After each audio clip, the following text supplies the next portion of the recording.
थुंग थुंग एक अनाथ और साफ दिल का लड़का था। वह दिन भर गांव गांव घूमकर अखबार बेचा करता था, लेकिन एक शाम अपने छोटे से घर की टूटी छत पर बैठकर रैंडम मैच में गेम खेल रहा था। तभी दूसरी तरफ से उसे एक लड़की की खिलखिलाती हुई हंसी सुनाई दी। सुनते ही वह अपना दिल वहीं हार बैठा और हकलाते हुए उसने पूछा, क्या क्या मैं आपका नाम जान सकता हूँ? तभी दूसरी तरफ से आवाज आई, रा से रिमझिम, रा से रोशनी और रा से रिया।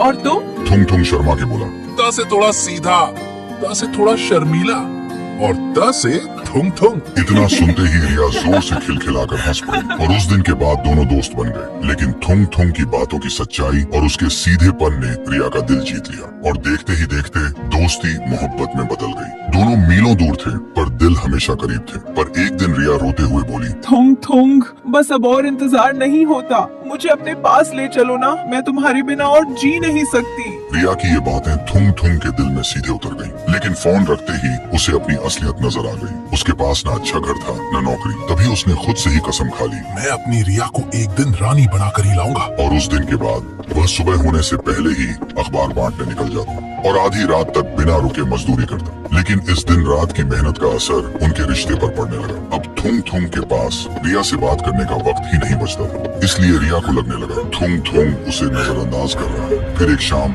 रिया ने गुस्से में फोन किया और बोली, तुम बदल गए थुंग थुंग, तुम पहले जैसे बिल्कुल नहीं रहे। दूसरे लड़कों को देखो, वो अपनी गर्लफ्रेंड को कितना वक्त देते हैं, और तुम तो 1% भी वैसे नहीं हो जैसा मैं चाहती थी। पता नहीं फिर भी तुमसे प्यार क्यों करती हूँ।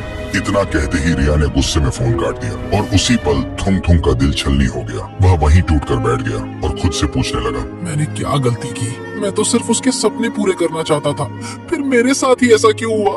और उस दिन के बाद दोनों की बातचीत बंद हो गई। थुंग थुंग अंदर से टूट गया क्योंकि रिया के वह लफ्ज हर पल उसके दिल और दिमाग में चुभते रहते थे। इसलिए उसने काम पर जाना छोड़ दिया, खाना पीना भी छोड़ दिया और धीरे धीरे उसकी तबीयत बिगड़ती गई। फिर एक दिन रिया का फोन आया, लेकिन थुंग थुंग के हाथों में अब इतनी भी ताकत नहीं बची थी कि वह फोन तक उठा सके। और ऐसे ही कई दिन तक जब थुंग थुंग ने फोन नहीं उठाया, तब घबराकर रिया उससे मिलने उसके घर पहुंची। लेकिन जैसे ही वह उसके घर के पास पहुंची, उसने देखा घर के बाहर लोगों की भीड़ लगी हुई थी। देखते ही रिया का दिल धड़क उठा और वह भीड़ चीरते हुए अंदर गई। और अंदर का मंजर देखते ही उसकी रूह कांप उठी। थुंग थुंग जमीन पर शांत पड़ा था, उसका शरीर सूख कर हड्डियों का ढांचा बन चुका था। तभी गांव की एक औरत रिया के पास आई और उसके हाथ में एक चिट्ठी रख दी। रिया ने कांपते हाथों से वह चिट्ठी खोली। उसमें लिखा था, मेरी जान रिया, तुम्हें लगा मैं तुमसे दूर हो गया था, पर मैं तो हर दिन तुम्हारे और करीब आने की कोशिश कर रहा था।